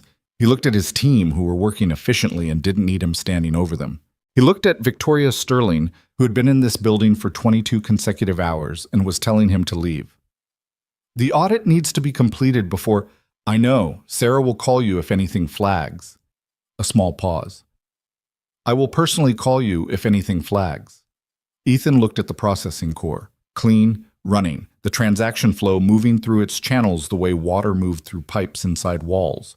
Invisible, reliable, doing the thing it was supposed to do. "Okay," he said. He picked up his jacket. He looked at his team. Kevin running validations, Todd already half asleep in his chair but still technically monitoring, Sarah moving with the efficient focus of someone who was good at things and knew it. "Sarah," he said. She looked up. "Call me if anything changes. Anything." I know. She gave him the look of someone who had been doing their job well for a long time and was comfortable with the territory. Go see your kid. He went to the elevator. He pressed the button and waited. And while he waited, he stood in the quiet of the hallway and felt the full weight of 3 days land on him at once. The tiredness of it, the accumulated cost of it, the specific particular feeling of having fought something hard and come out the other side intact. The elevator doors opened. Victoria Sterling's voice came from down the hall. Cole? He turned. She was standing outside her office, and she had the same expression she'd had before. Direct, unmanaged, something in it that he didn't have a clean word for. Thank you, she said. Not for the company, for... She stopped, seemed to be searching for the right shape of it. For coming back. He looked at her for a moment. You would have figured it out eventually, he said, because that was probably true, and because something in him was not ready to accept a cleaner ending than that. The corner of her mouth moved. Maybe, she said, but not in time. He held her gaze for a moment longer. Then he stepped into the elevator. The doors closed. The lobby was empty at 5:30 in the morning. He walked through the glass doors and into air that was cold and damp and smelled like the lake and exhaust and something that might have been the beginning of rain. He stood on the sidewalk for a moment, not because he needed to, but because the city was doing something particular in the pre-dawn, something quiet and unpretentious, and he wanted to be in it for a second before he got in a cab. His phone buzzed. A text from an unknown number, but when he looked at it, the area code was familiar. Dana Reese. We moved tonight. Your package was everything we needed. More coming. Good work, Cole. He stared at that for a moment. Then he flagged a cab. The ride home took 12 minutes, and he was almost asleep in the back seat when his phone buzzed again. Lily, somehow awake at 5:40 in the morning, as if she'd been listening for something. Did you fix it? He looked at the text. He thought about the processing core running clean, about the attacker's signature gone from every layer, about the 12 hours of work and the people who'd done it and the things that were still moving through their consequences. Yeah, he typed back. I think we fixed it. A pause. Then, good. Now come home. He was still looking at those 3 words when the cab pulled up to his building. The same building it always was, the same lobby light burning yellow through the glass door. The same elevator with the slightly sticky button for the 4th floor that he'd been meaning to report for 8 months. He went inside. He slept for 9 hours, which was the longest uninterrupted sleep he'd had in 2 weeks. And when he woke up, the apartment was full of the particular late morning light that came through the kitchen window in November at an angle that made everything look slower than it was. He lay in bed for a few minutes just listening to the building. The pipes, the distant sound of someone's television 2 floors up, the specific silence of a place where a child was not currently present, which meant Lily was at school and the world was continuing its ordinary motion without waiting for him to catch up. He made coffee. He stood at the kitchen window and drank it and looked at the street below where a man was walking a dog that appeared to have strong opinions about a particular stretch of sidewalk near the corner. He watched them negotiate it. The dog won. His phone had 17 notifications that he'd slept through. He went through them in order of what required immediate attention and what required eventual attention and what required no attention at all.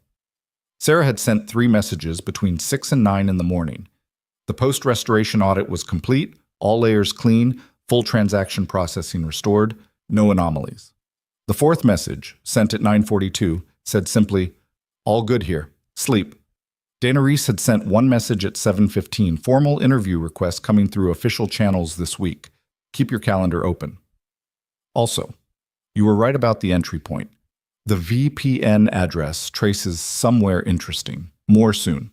Marcus had sent 2 messages that Ethan read and set aside for later, because what Marcus was navigating right now was its own complicated situation, and it wasn't something Ethan could help with before his 2nd cup of coffee. There was 1 message from a number he now recognized as Victoria Sterling's direct line, sent at 8:03 in the morning. Audit complete. Systems stable. Board meeting called for Thursday. I'd like you there. VS. He put the phone down and finished his coffee. Then he picked the phone up and typed back, I'll be there. Shit. The next 3 days moved the way days moved after a crisis, in a slightly unreal register, the way the world looked after you'd been sick and gotten better, familiar but not quite resettled, everything slightly sharper than usual in that temporary way that didn't last. Ethan went to the office. He worked. He answered questions from the external forensics team that had arrived Tuesday morning, 4 people from a firm in Washington who moved through the building with the quiet thoroughness of people who had seen a lot of things and were not impressed by any of them. He answered questions from Dana Reese's team, which involved 2 sessions in a conference room on the 12th floor that were recorded and that required him to be precise in a way that he was comfortable with, but that was also exhausting in its specific demands. He also, because there was an office to run and a payment network to maintain and 40,000 businesses whose transactions needed to process, did his actual job. Or what he was beginning to think of as his actual job, though no one had formally defined what that was yet. On Wednesday afternoon, Derek Paulson did not come to work. His assistant sent an email saying he was ill, and everyone on the floor received this information and held it in the particular careful way you held information when you suspected it was not the whole truth, but were not in a position to say so. By Thursday morning, people had stopped expecting him to come back, the way people stopped expecting certain things when the air around them changed. Ethan didn't have confirmation of the details yet. Dana Reese had been precise about what she could and couldn't share while the investigation was active, but he knew enough to understand the shape of what had happened. Derek Paulson had been approached, probably at a point of personal vulnerability that Ethan didn't know and wasn't trying to imagine, by people with financial interests in destabilizing Meridian's payment network. Whether those interests were competitive or something more complicated, the forensics would eventually establish. What Paulson had done, and what had been done with what Paulson provided, was already clear enough in the logs. The hardest part about it, for Ethan, wasn't the betrayal. Betrayal was something you could put in a box labeled things people do and leave there. The hardest part was the waste of it. Paulson had been, in the areas where he'd actually known what he was doing, a reasonable CISO. He'd built a team. He'd implemented protocols, he'd approved budget requests for infrastructure improvements that Ethan had authored and that had been genuinely useful.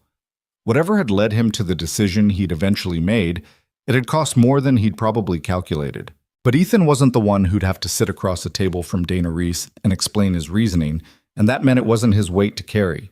He carried enough. So, the Thursday board meeting was held in a conference room on the 16th floor that Ethan had never been in before. Large, with a long table that could seat 20 and windows looking east toward the lake, which was visible today as a gray-blue line at the horizon. There were 14 people in the room when Ethan arrived, which was more than he'd expected. Board members, mostly, older men and 2 women in the particular clothes of people who spent a lot of time in rooms like this, plus the company's general counsel, a woman named Patricia Osei, who had the composed alertness of someone accustomed to being the most legally careful person in any given conversation, and Marcus, who was sitting near the end of the table and looked like he hadn't slept in the 3 days since the remediation in a way that suggested the nights had been occupied with things other than rest. Victoria Sterling was at the head of the table. She looked different in this room than she had on the 14th floor over the past 3 days. The same person, but in a different register, the formal composure back in place, the executive presentation that she'd arrived with on her first morning, except that Ethan had now seen enough of what was underneath it to understand that the composure wasn't the armor he'd initially read it as. It was more like a mode, something she used in certain contexts the way a person used a particular voice when they needed to be understood clearly over distance. She looked at him when he came in and gave a small nod that contained nothing performative in it. He found a chair along the wall, not at the table, because no one had indicated he should sit at the table, and he was here to report and answer questions, not to participate in whatever governance process this meeting also involved. The meeting ran for 2.5 hours. The first hour was technical. Ethan walked the board through the incident timeline, the nature of the attack, the remediation, and the current status of the network. He answered questions. Some of them were good questions, asked by people who either had technical backgrounds or had done real preparation before the meeting. Some were questions that were really statements wearing question-shaped clothing, designed to establish a speaker's position rather than acquire information. Ethan answered those the same way he answered the real ones, directly, concisely, without editorializing. He had learned a long time ago that the best way to handle a room full of authority was to give it exactly what was true and let the truth do whatever it was going to do. The second hour was harder. It involved the inside source investigation. Patricia Osei led most of this section, with input from Dana Reese's team via a conference line, and it required a degree of careful language that Ethan found both necessary and faintly exhausting. The name Derek Paulson sat in the middle of the room without anyone saying it directly for about 40 minutes, and then Patricia Osei said it clearly and specifically, and the room absorbed it with the particular collective stillness of people encountering something they had suspected and had hoped not to confirm. One of the board members, a man in his 60s named Walter Creighton, who Ethan had been told was one of Harrison Sterling's oldest associates on the board, and who had, according to Marcus, been the most vocal in questioning Victoria's appointment, asked a question during this section that was not really about the security incident. "Ms. Sterling," Creighton said, in the tone of someone who had been waiting for a specific opening, "this incident occurred on your first day. A major security vulnerability, an inside actor who was a direct report of yours, a network failure that cost the company." He looked at his notes. Approximately $47 million in delayed transactions and associated remediation costs. He paused. "How do you characterize your responsibility for this outcome?" The room was quiet. Ethan watched Victoria. She looked at Creighton steadily for a moment, not defensively, not with the particular bracing quality of someone absorbing a hit they'd been expecting. She looked at him the way she'd looked at Ethan in the stairwell when she'd said, "I didn't ask you a single question," like someone who had already decided to be honest about the thing that was being asked about. "I made a significant error on my first morning," she said.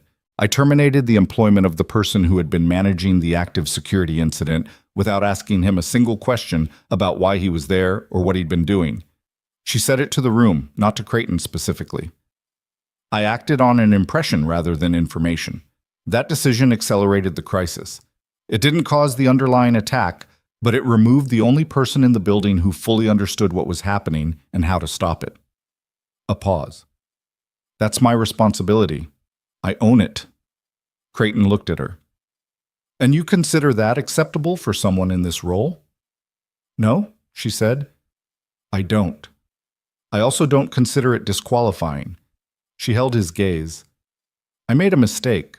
I recognized it. Not quickly enough, but I recognized it. And then I made a different decision. One that I'd make again." She paused. "The question of whether I'm the right person for this role is a fair question to ask. I'd just rather you assessed it against everything that happened over the past week, not just the first 8 minutes." Creighton looked at her for a long moment. Then he looked at his notes. The third part of the meeting was the part that Ethan had not been expecting, and it began when Victoria said, "I'd like to take a few minutes to talk about structural changes that I'm recommending as a direct result of this incident." She had a document, printed, not on a screen, which Ethan noted as a deliberate choice in a room full of people who were more comfortable with paper than with the kind of technology they were in charge of overseeing. She'd had Philip distribute copies before the meeting started. Ethan didn't have a copy. He read the room's copies from a distance, catching phrases: escalation protocols, cross-department validation, anonymous reporting channel, mandatory response timelines for flagged security alerts. "These recommendations came directly from what happened last week," Victoria said. "Specifically, from the pattern of how warnings were raised, documented, and ignored by multiple layers of management before this incident became critical." She looked at the table. Ethan Cole sent documented warnings to 3 separate members of senior management over a 48-hour period. None of those warnings resulted in any action.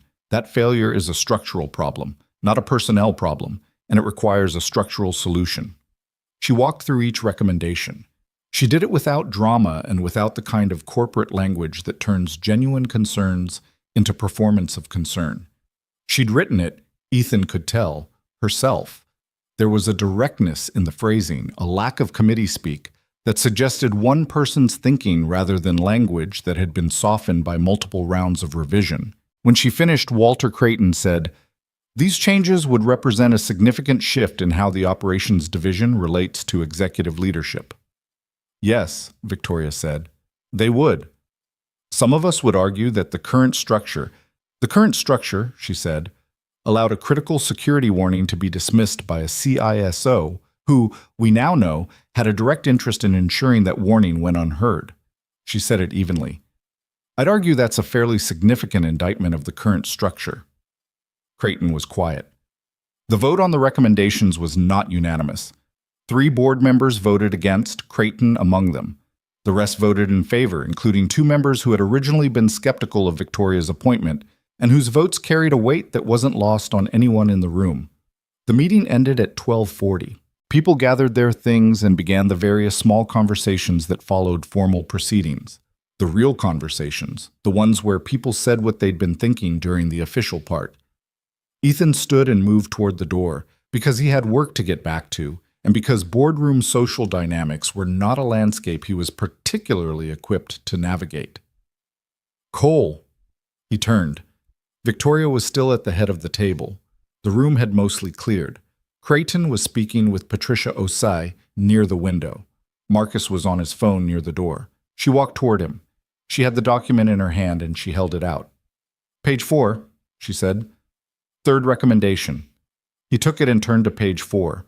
The 3rd recommendation on the page read, creation of a chief infrastructure security architect position reporting directly to the CEO with full operational authority over network security and infrastructure resilience. He read it once, then he read it again. That's a new position, he said. Yes. It didn't exist before. Correct. He looked at her. You wrote this. I wrote the whole document.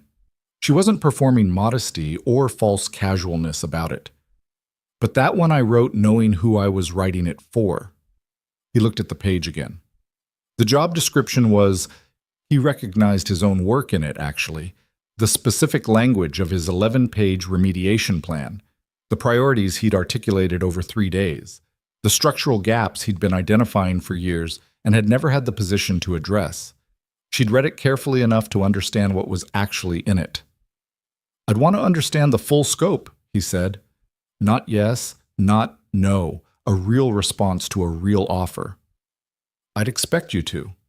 She crossed her arms, not defensively, just the posture of someone having a direct conversation. I'd want you to read it properly, ask your questions, tell me what's wrong with it. I probably missed things. You did, he said, because he'd already found one gap in the 3rd recommendation while skimming it. Something in her expression moved. It might have been the beginning of a smile, small and real, not performed. I'm sure I did. He looked at the document for another moment. He thought about 6 years of living inside this company's infrastructure. 6 years of understanding how it worked better than almost anyone with the authority to change it. 6 years of doing the job from a position that had never had the formal authority to match the actual responsibility.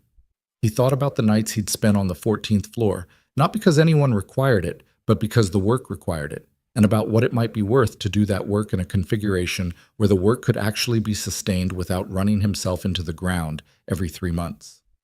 He thought about Lily asking, is the thing still wrong? He thought about wanting to be able to say no, eventually, in a way that was actually structurally true. I'll read it properly tonight, he said. That's all I'm asking.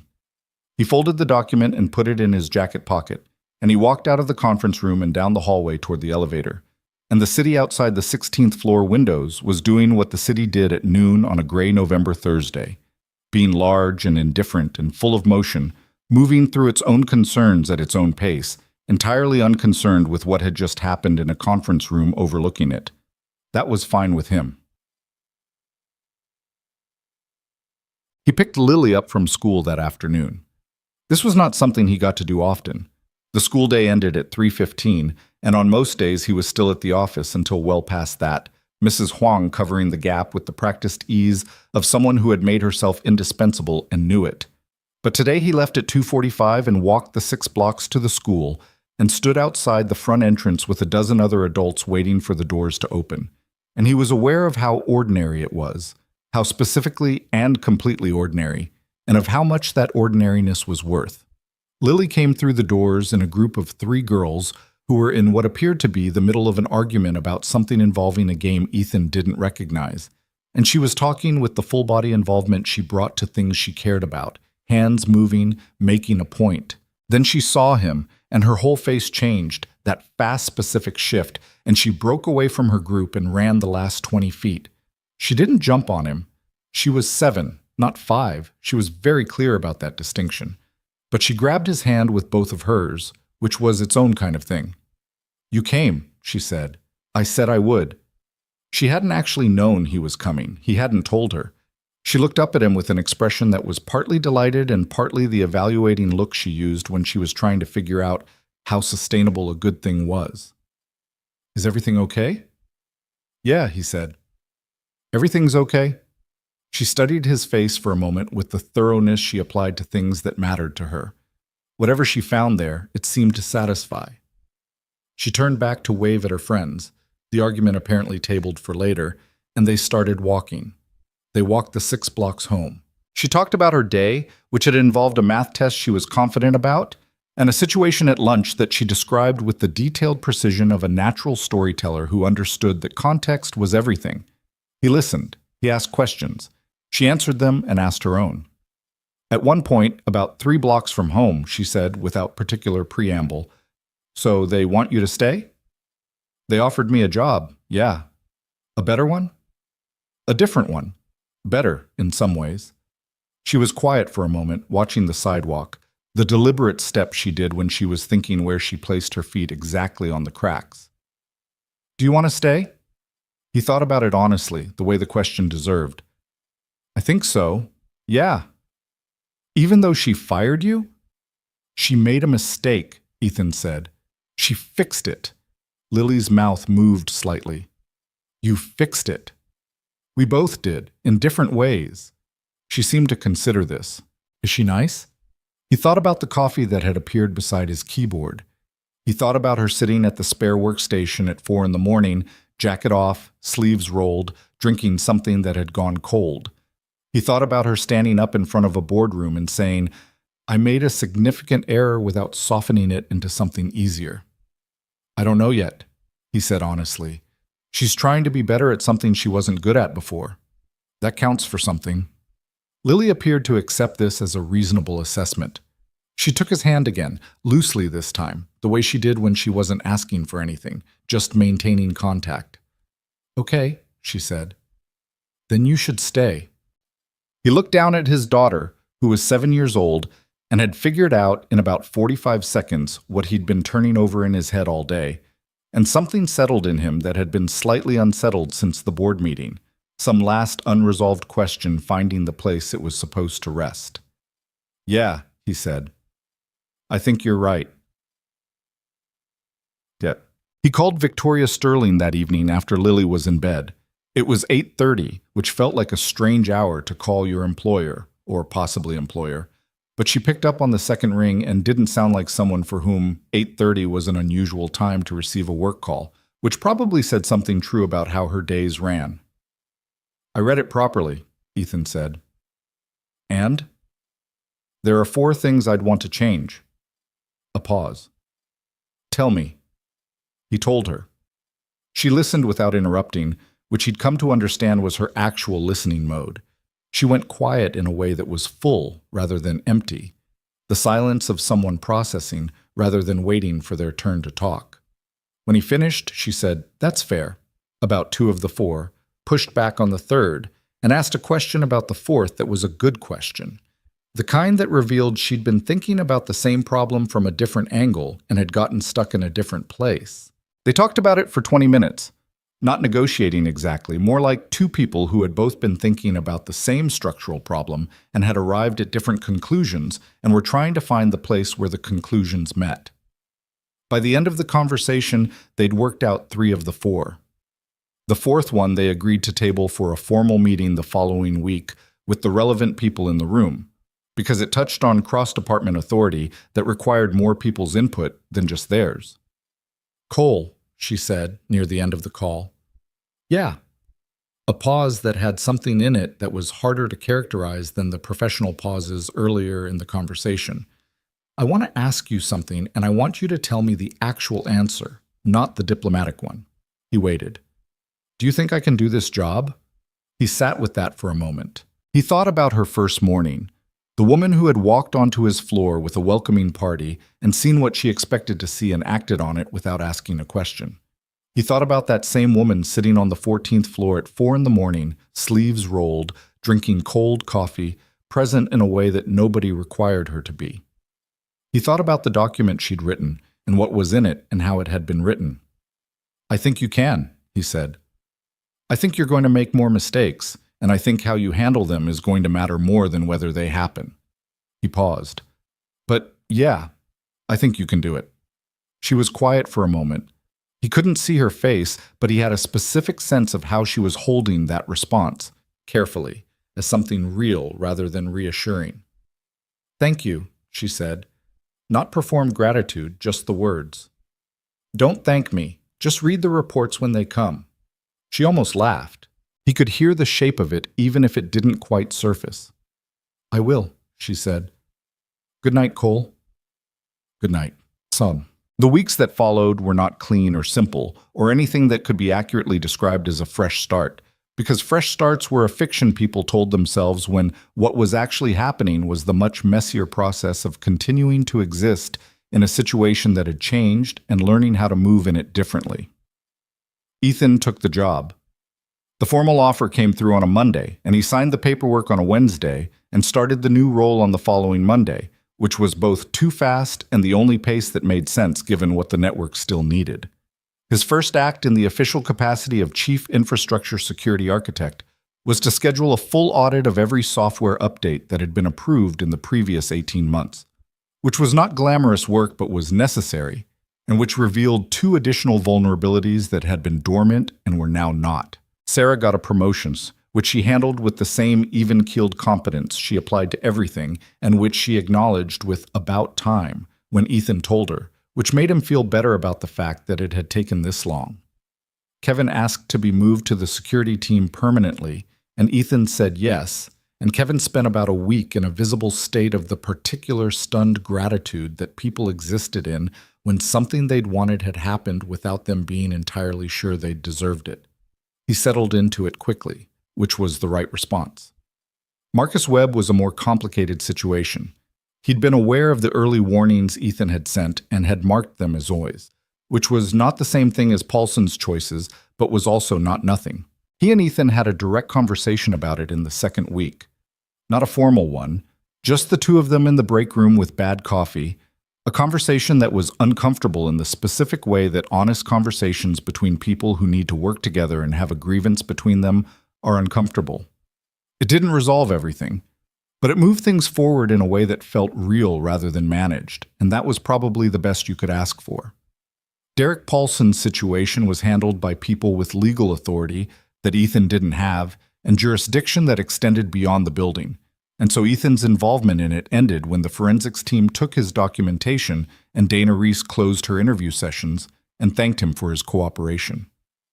He received one final message from Reese in December. Charges filed.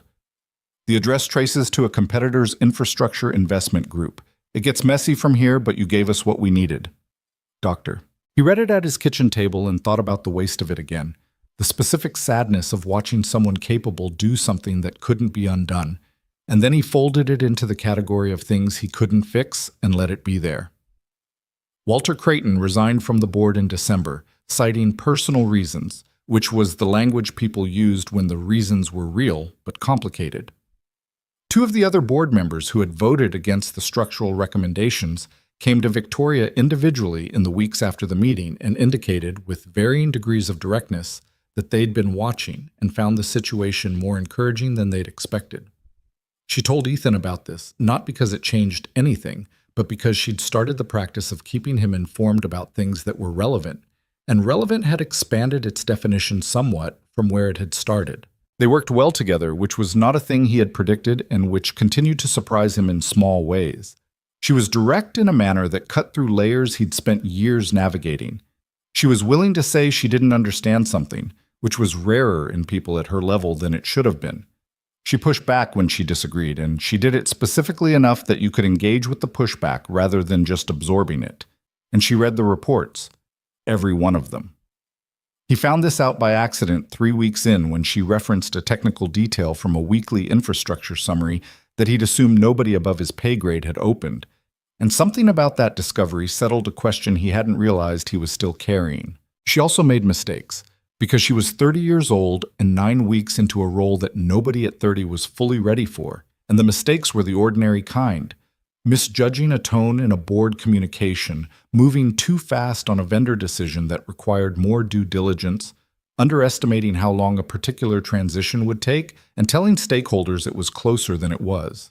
She handled all of them in the way she'd said she would in that board meeting. She recognized them, she said so directly, and then she addressed them. Not always gracefully, and not always fast enough, but she addressed them. Ethan watched this and thought about what he'd told Lily. She's trying to be better at something she wasn't good at before, and thought that this was an accurate thing to say about most people who were worth paying attention to, including himself. It was a Tuesday in late December when it happened, 3 weeks before Christmas. The city in the particular state of December where the cold had settled in for real, and the lights on the buildings made everything look more deliberate than usual. Lily had an early dismissal that day, and Ethan had arranged to work a half day and meet her in the lobby at noon. He was early, which meant he was standing by the security desk at 11:52 when the elevator opened and Victoria Sterling stepped out with the particular focus she carried when she was in the middle of thinking about something. She almost walked past him before she registered he was there. She stopped, looked at him. "You're early." "She gets out at noon. Didn't want her waiting." Victoria looked at him for a moment with the expression he'd come to associate with her recalibrating against new information, filing something in a different place than where she'd originally put it. "You walked to pick her up?" 6 blocks. He paused. "I try to do it when I can." She absorbed this. She was holding a folder in her phone and had the slightly distracted air of someone whose Tuesday had been full before it was finished, but she wasn't moving to leave. "How old is she now?" she asked. "Lily. 7.5. He paused. "She would want me to specify the half." The corner of Victoria's mouth moved. "What's she like?" He thought about this the way you thought about a question that seemed simple until you actually tried to answer it. "Honest," he said. "To a degree that is occasionally inconvenient." Paused. "She reads about 2 years above her level. She's decided she wants to be an engineer, which changes every 4 months, but this time it's been 4 months already, so maybe it's sticking." He paused again. "She makes better decisions under pressure than most adults I know." Victoria looked at him, and something in her expression was different from the expressions he'd seen across a workstation or conference table. Quieter, without the professional layer, something more simply curious. "She sounds like someone I'd like to meet," she said. "She'd have opinions about you," Ethan said honestly. "Good ones or bad ones?" He thought about Lily at the kitchen table saying you should stay. He thought about her assessment. She's trying to be better. That counts for something. Delivered with the direct authority of a 7-year-old who had decided she understood the situation. "I think she'd reserve judgment," he said. "She does that with people she takes seriously." Before Victoria could respond, the lobby doors opened and Lily came through them. Not running, because she'd decided running in lobbies was for little kids, but moving with the particular purposeful speed of someone who had a destination and knew where it was. She spotted Ethan and her face did its thing. Then she saw who was standing next to him, and she stopped about 5 feet away and looked. Kids looked at things directly in a way adults spent years learning to disguise, and Lily was particularly unambiguous about it.